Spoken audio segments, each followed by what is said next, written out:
कहते हैं इस दुनिया में कोई भी ऐसी जगह नहीं है जहाँ इंसान का वास ना हो। था। भूत देखकर सखाराम की सांसें रुक गईं और उसने ट्रैक्टर दौड़ाना शुरू किया। सखाराम को लगा कि ट्रैक्टर दौड़ाने से भूत नीचे गिर जाएगा, लेकिन जो हुआ वो बिल्कुल उल्टा था। अंधेरे में ट्रैक्टर दौड़ रहा था, लेकिन भूत ट्रैक्टर के बोनट पर खड़ा होकर सखाराम की तरफ बढ़ रहा था। भूत स्टीयरिंग के पास आया तो सखाराम के होश उड़ गए। कौन हो तुम? मैंने क्या बिगाड़ा है तुम्हारा? छोड़ दो मेरे ट्रैक्टर को और चले जाओ यहाँ से।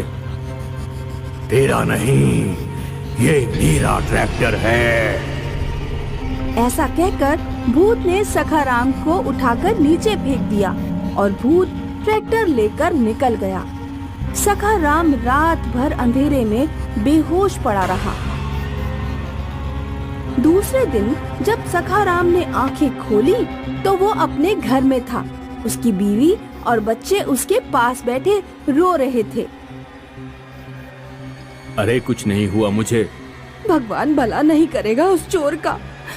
आपसे ट्रैक्टर छीनकर आपको जख्मी करके भाग गया।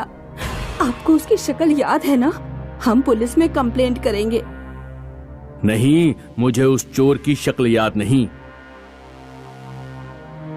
सखाराम ने किसी को कुछ नहीं बताया। हफ्ता भर वो घर में पड़ा रहा और जैसे ही ठीक हुआ वो उस रिश्तेदार के पास पहुंचा जिसकी मध्यस्थता में उसने वो ट्रैक्टर खरीदा था। माफ करना सखाराम, जमींदार का कर्जदार हूँ, इसलिए मैंने तुम्हें बिना सच बताए गलत ट्रैक्टर खरीदने दिया। मुझे उस ट्रैक्टर का सच बताना चाहिए था। क्या है ट्रैक्टर का सच? जमींदार का एक नौकर था रघु। वो ट्रैक्टर दिन रात चलाता था। उस ट्रैक्टर को पागलों की तरह चाहता था। एक रात नशे में वो ट्रैक्टर चला रहा था और अचानक बैलेंस बिगड़कर वो ट्रैक्टर के नीचे आकर मर गया। उस दिन की बात उसकी आत्मा ने ट्रैक्टर पर कब्जा जमाया, इसलिए जमींदार वो ट्रैक्टर बेचना चाहता था। कहाँ ले गया रघु ट्रैक्टर को? चलो मेरे पीछे आओ। सखाराम रिश्तेदार के पीछे पीछे चलता हुआ जमींदार की हवेली पहुंचा तो उसका ट्रैक्टर हवेली के सामने खड़ा था।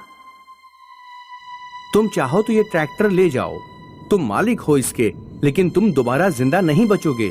जमींदार भी पैसे वापस नहीं देगा।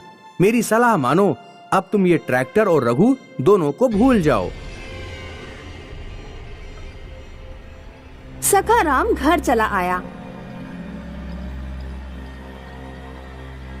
और ट्रैक्टर को भूलकर अपनी खेती संभालने लगा।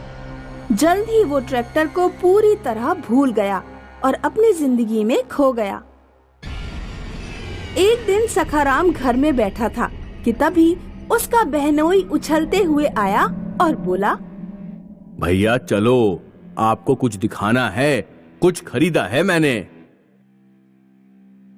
बहनोई सखाराम को घर के बाहर लाया। आलमपुर के जमींदार से सेकंड हैंड ट्रैक्टर खरीदा है, वो देखो सामने। सखाराम ने सामने देखा तो उसके घर के सामने रघु का वही ट्रैक्टर खड़ा था जो पहले सखाराम ने खरीदा था। ट्रैक्टर देखकर सखाराम की आंखों के सामने अंधेरा छा गया और सखाराम वहीं बेहोश होकर गिर पड़ा।